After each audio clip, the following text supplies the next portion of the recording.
पर्वत पर विराजती है मां विंध्यवासिनी। 51 शक्तिपीठों में से एक है विंध्याचल धाम। शक्ति त्रिकोण पर विराजने वाली माता विंध्यवासिनी है महालक्ष्मी का रूप। वहीं पर होते हैं काली और अष्टभुजा सरस्वती के भी दर्शन। मां भगवती की तीनों शक्तियां मिलकर देंगी अखंड सौभाग्य और धन संपत्ति का वरदान। मां की कृपा से मिलेगी कंपटीशन में सफलता, मिलेगा प्रमोशन भी।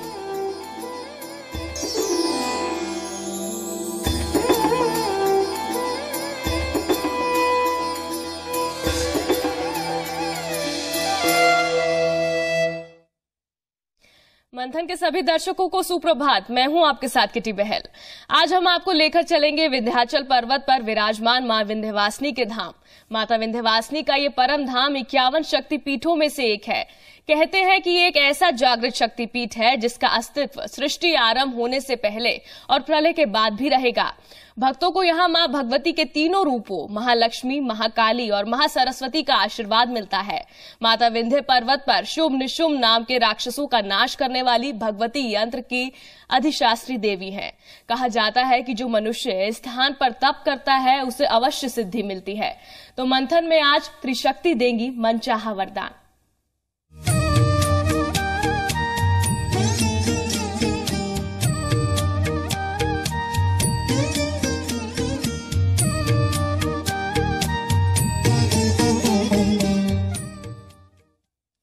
विंध्य पर्वत पर मां गंगा की पवित्र धाराओं के बीच विराजमान है माता विंध्यवासिनी। माता का यह परम धाम 51 शक्तिपीठों में से एक है।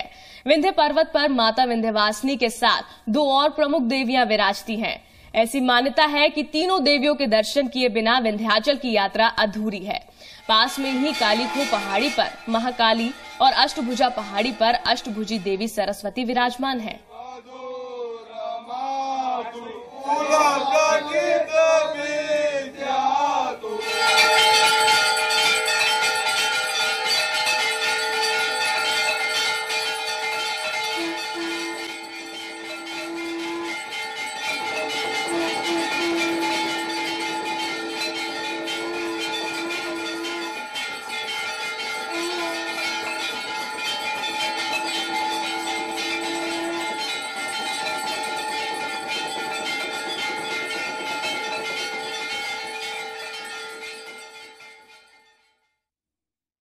तो क्या है माता विंध्यवासिनी का स्वरूप? कैसे माता के तीनों रूप मिलकर आपको दिलाएंगे ग्रह दोष से मुक्ति? कैसे माता दिलाएंगी आपको आपके सपनों का घर? और माता के चमत्कारों से कैसे मिलेगी कंपटीशन में सफलता? इन्हीं सब विषयों पर ज्यादा जानकारी के लिए हमने स्टूडियो में आमंत्रित किया है ज्योतिषाचार्य आचार्य नरेंद्र श्री जी को। नरेंद्र श्री जी, बहुत बहुत स्वागत है आपका। तो दर्शक भी आचार्य जी से सवाल पूछ सकते हैं, लेकिन सवालों का सिलसिला आगे बढ़ाने से पहले आइए जानते हैं कि क्या है माता की महिमा।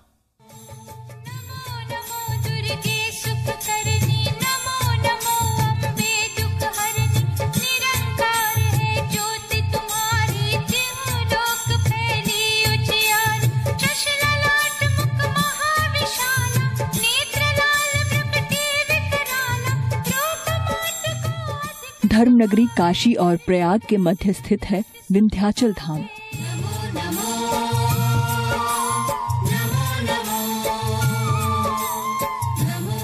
ये धाम आदिकाल से देवी के भक्तों के लिए आस्था का केंद्र रहा है। सिद्धपीठ विंध्याचल की महिमा अनंत है। विंध्य पर्वत की विशाल श्रृंखलाओं को विंध्याचल में ही पतित पावनी गंगा स्पर्श करती हैं।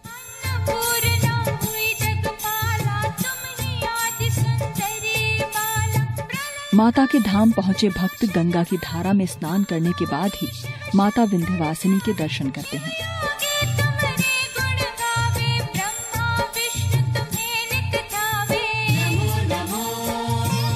कहा जाता है कि गंगा नदी के तट पर ही मर्यादा पुरुषोत्तम राम ने अपने पिता राजा दशरथ का पिंडदान करने के बाद भगवान शिव की स्थापना कर विधिवत पूजन अर्चन किया था। वही शिवलिंग आज रामेश्वरम में स्थापित है। आदिशक्ति मां विंध्यवासिनी यहाँ महालक्ष्मी, महासरस्वती और मां काली के रूप में विराजमान है। जो भी भक्त चाहे जिस दिशा से आवे, पूरब पश्चिम उत्तर दक्षिण, कहीं से, देश से विदेश से, बाहर से भीतर से आता है, उसके संपूर्ण मनोरथों को भगवती अवश्य परिपूर्ण करती है। माता के दर्शनों और त्रिकोण परिक्रमा का वर्णन पुराणों में भी किया गया है। देश के कोने कोने से माता के दर्शनों को आने वाले भक्त माता के दर पर माथा टेकते हैं। यहाँ आने वाले भक्तों की सारी मनोकामनाएं पूरी हो जाती हैं। परिवार अच्छा से सुखी से रहे, बाल बच्चा सुखी से रहे। माँ से मांगेंगे कि मेरी पेपर अच्छी हो।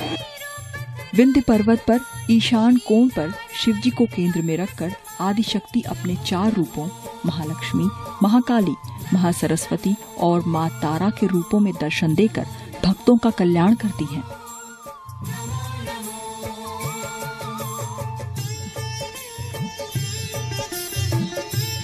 ज्योति गोयल जैन, जी मीडिया, दिल्ली।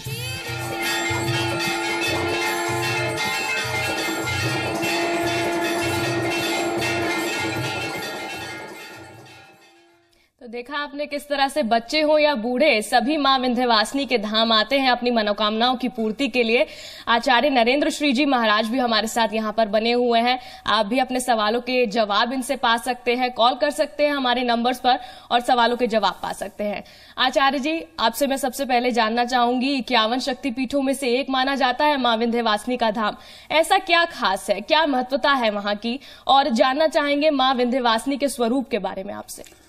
देखिए, 51 सिद्धपीठों या 108 सिद्धपीठों में से कहते हैं श्रीमद् देवी भागवत के अनुसार और मार्कंडेय पुराण के अनुसार और ओसनस पुराण के अनुसार कहते हैं कि ये 108 या 51 सिद्धपीठों में से 12 प्रमुख सिद्धपीठों में से एक ऐसा सिद्धपीठ है कि इसकी महिमा अपरंपार है। उसकी महिमा का गुणगान कोई हो ही नहीं सकता, क्योंकि इसका आदि अनादि काल से सतयुग से पहले ही विंध्याचल मां शक्ति स्वरूपा आदि अनादि शक्ति का विराजमान 3 स्वरूपों में विराजमान थी। और कहते हैं इनकी लीला स्थली रही है, जागृत शक्ति वहां विद्यमान है। और वहां पर कहते हैं कि महालक्ष्मी विंध्यवासिनी के स्वरूप में विराजमान है। 3 स्वरूप है, षोडशी त्रिपुर सुंदरी के स्वरूप में विराजमान है। एक 8 वर्षीय त्रिपुरा बाला के स्वरूप में इनकी पूजा की जाती है और एक षोडशी 16 साल की षोडशी त्रिपुर सुंदरी के रूप में इनकी पूजा उपासना की जाती है और एक युवावस्था में ललिता के स्वरूप में इनकी पूजा उपासना 3 स्वरूप में पूजा उपासना की जाती है। और कहते हैं कि काली खो में महाकाली का जो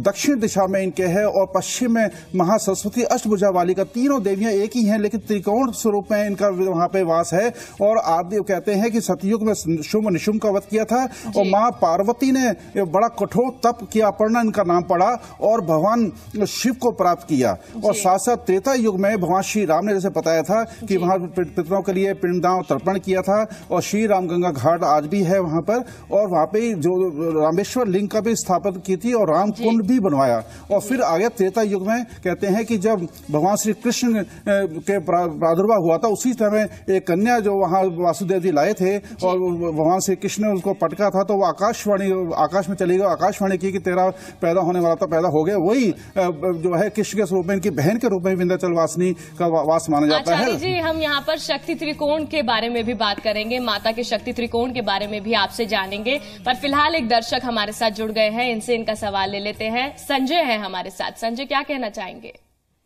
पंडित जी प्रणाम। हाँ, आशीर्वाद बेटे जी। मैं अपनी पत्नी के बारे में पूछना चाहता हूँ। मैं पत्नी नाम शालिनी श्रीवास्तव है, वो एक उसमें नौकरी कर रही है, टीचर है इंटर कॉलेज में। सैलरी नहीं पा रही है, हाई कोर्ट में केस चल रहा है उनका, वेतन नहीं पा रही है। हम लोग बहुत परेशान के लिए। उनका डेट ऑफ बर्थ है 14 जनवरी 1975, प्रातः 9:52 देवरिया। हाँ, मैं समझ गया आपकी बात। देखिए, जो भी मनोकामना आपकी रहती पूरी करनी है तो माँ विंध्याचल वासिनी की आज पूजा उपासना का आप घर में भी कर सकते हैं। विधिवत महावैष्णु को श्रीयंत्र स्थापित यही स्थापित हैं तो श्रीयंत्र पे वहां भी स्थापित, आप श्रीयंत्र को स्थापित कर सकते हैं। और महाकाली का स्वरूप भी और महासरस्वती, तीनों स्वरूप में इनकी पूजा उपासना का विशेष प्रावधान है। आप इनकी विधि पूजा उपासना कीजिए। और श्री देवतर शीश में माँ शक्ति ने बड़ा ही अद्भुत चमत्कारिक बात बताई है कि मैं ही 27 नक्षत्र हूं और 12 राशियां हूं, 9 ग्रह हूं, 8 वसु, एकादश रुद्र हूँ, 12 आदित्य हूँ और मेरे अधीन ही का महाकाल हैं। तो इसलिए आप जो ही इनके पूजा उपासना करेंगे आपके जितने भी नवग्रह दोष हैं वो ठीक होते दिखाई देंगे आपको, और आपको सभी मनोकामना पूर्ण होगी, क्योंकि शक्ति के अधीन ही सारी भगवान शिव और भगवान विष्णु और ब्रह्मा महेश सभी इनके अधीन है। तो इसलिए आप इनकी पूजा उपासना कीजिए और अपनी मनोकामना तुरंत लीजिए। बिल्कुल, माँ विंध्यवासिनी की पूजा उपासना आप किस तरह से कर सकते हैं, क्या तरीका है, ये भी हम आपको जरूर बताएंगे। हमारे साथ एक और दर्शक फिलहाल यहाँ पर जुड़ गए हैं। कमल है हमारे साथ गाजियाबाद से। क्या पूछना चाहते हैं कमल? पंडित जी नमस्कार। नमस्कार। मेरी जन्मतिथि 11 दिसंबर 1973 है और मैं मकान लेने की सोच रहा हूँ, क्या ये उचित समय है? हाँ, देखिए, आप मकान लीजिए। आप चंद्रमा से प्रभावित हैं, चंद्रमा आपका बड़ा स्ट्रांग है जन्मपत्री के अंदर, और आप मकान ले सकते हैं और मकान की कोई प्रॉब्लम समस्या नहीं आ रही। लेकिन फिर भी कहीं विघटन आता है, मंगल का कोई मंगल का दोष हो और मंगल भूमि का कारक है, फिर भी आप हम यही कहते हैं कि जो मैं बताया है कि आप ये आदि शक्ति अनादि शक्ति माँ विंध्यवासिनी के घर पे ही स्थापित श्री यंत्र पे स्थापित श्री यंत्र स्थापित कीजिए, वहीं पे उसमें वास हो जाता है। और इनके विशेष मंत्रों का षोडशी त्रिपुर सुंदरी के विशेष मंत्र है, ऐं क्लीं सौः है, या और भी हम मंत्र आगे बताएंगे आपको, उनका विशेष जप कीजिए। दुर्गा सप्तशती का पाठ आप निरंतर करते रहिए और शापोद्धार उत्कीलन करके ही करना है, क्योंकि ब्रह्मा और वशिष्ठ और विश्वामित्र से श्राप है, श्राप दिए हुए हैं सारे 700 मंत्रों पर दुर्गा सप्तशती के। जब तक आप उनका उत्कीलन नहीं करेंगे, शापोद्धार नहीं करेंगे, तब तक आपको दुर्गा सप्तशती का पाठ का भी मतलब फायदा नहीं हो पाएगा। जी बिल्कुल। चलिए कमल, बहुत बहुत शुक्रिया हमें फोन करने के लिए। हमारे तमाम दर्शकों से हमारा अनुरोध है कि आप भी कॉल कर सकते हैं और पंडित जी से अपने सवालों के जवाब पा सकते हैं। पंडित जी, आपसे जानना चाहेंगे, हमारे दर्शक ये भी जरूर जानना चाहेंगे माता के शक्ति त्रिकोण के बारे में, क्या है ये और इनके दर्शन कैसे करने चाहिए, ये भी बताइए। बड़ा अच्छा प्रश्न किया। देखिए, विंध्याचल वासिनी विंध्याचल पर्वत पे श्री यंत्र पे स्थापित है विंध्यवासिनी, और ये महालक्ष्मी स्वरूपा है, षोडशी त्रिपुर सुंदरी स्वरूप है। इनके 3 रूप में पूजा की है। 8 वर्षीय त्रिपुरा बालक के स्वरूप में पूजा की जाती है, और षोडशी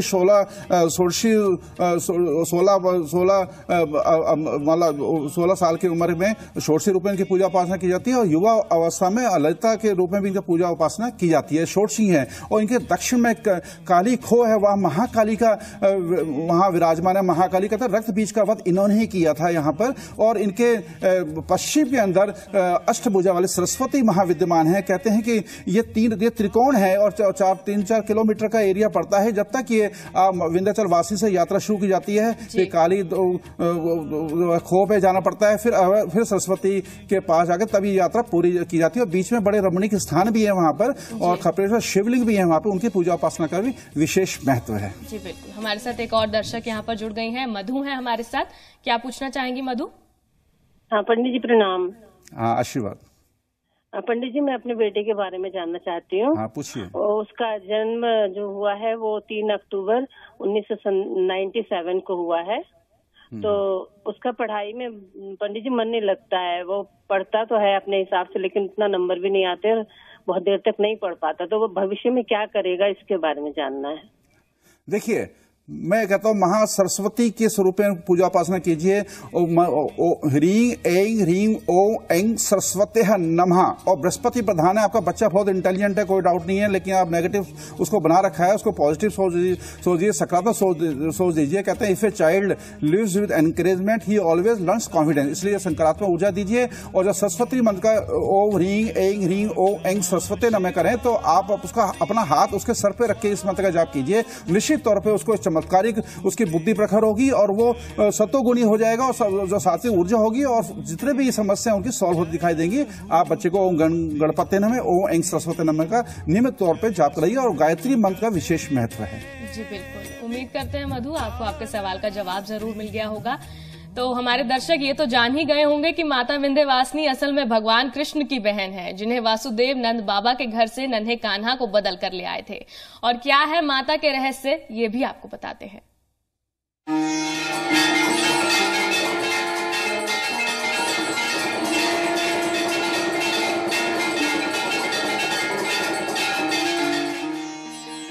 भगवान कृष्ण की बहन है विंध्याचल माँ।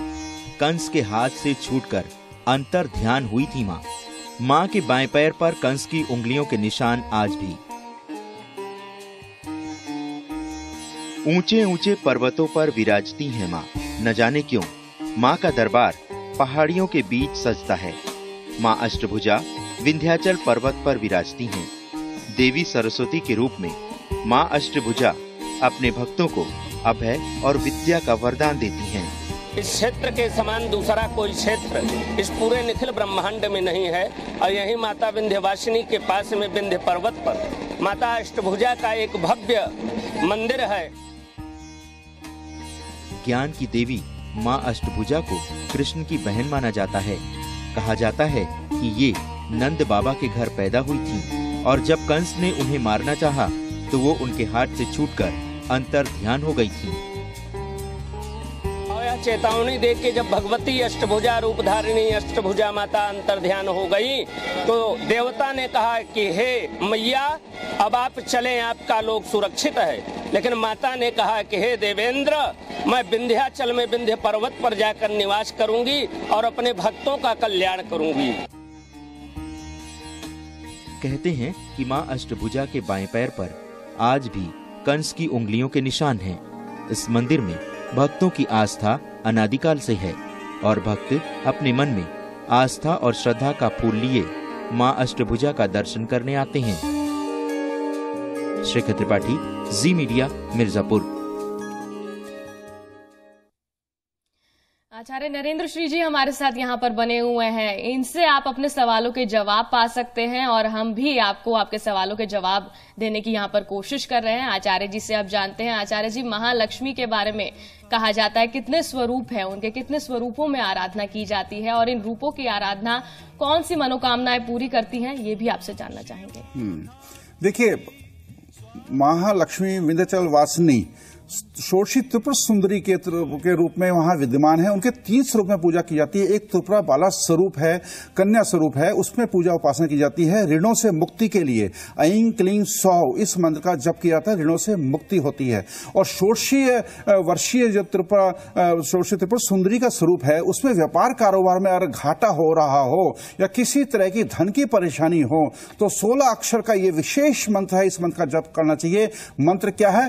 का ए इल ह्रीम हसा का हल ह्रीम साकल ह्रीम श्रीम। और श्री ललिता अम्बा त्रिशती स्तवक का स्तोत्र का जिसकी आदि शंकराचार्य जी ने बड़ा महिमा गुणगान किया, उसका पाठ भी निरंतर साथ साथ करना चाहिए। अब हम बात करते हैं युवावस्था में ललिता त्रिपुर सुंदरी ललिता के स्वरूप इनकी पूजा उपासना की जाती है। युवावस्था में उसमें कहते हैं कि मकान कारोबार मकान न मिल रहा हो और साथ साथ जो है घाटा हो रहा हो, ऋणों की कोई भी वो समस्या हो रही हो या गृहस्थ सुख नहीं मिल पा रहा हो, लड़कियों की शादी नहीं हो पा रही हो या संतान सुख नहीं मिल पा रहा हो या कोई भी किसी तरह की समस्या का निदान आपको नहीं मिल पा रहा हो, आर्थिक दृष्टि से भी आप बहुत कमजोर हैं, तो इस मंत्र का आप जप करना चाहिए।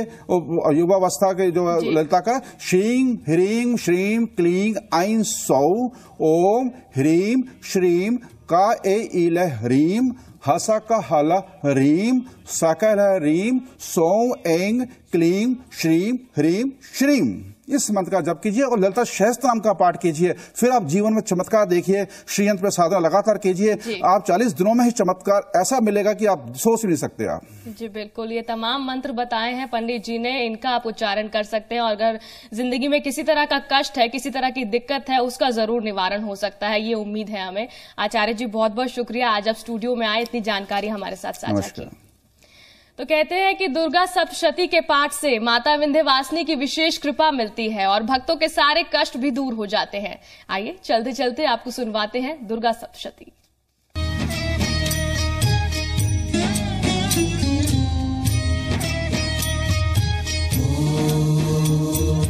जयंती मंगला काली भद्रकाली कपालिनी दुर्गा क्षमा शिवा धात्री स्वाहा स्वधा नमोस्तुते। जय त्वं देवी चामुण्डे जय भूतार्तिहारिणी जय सर्वगते।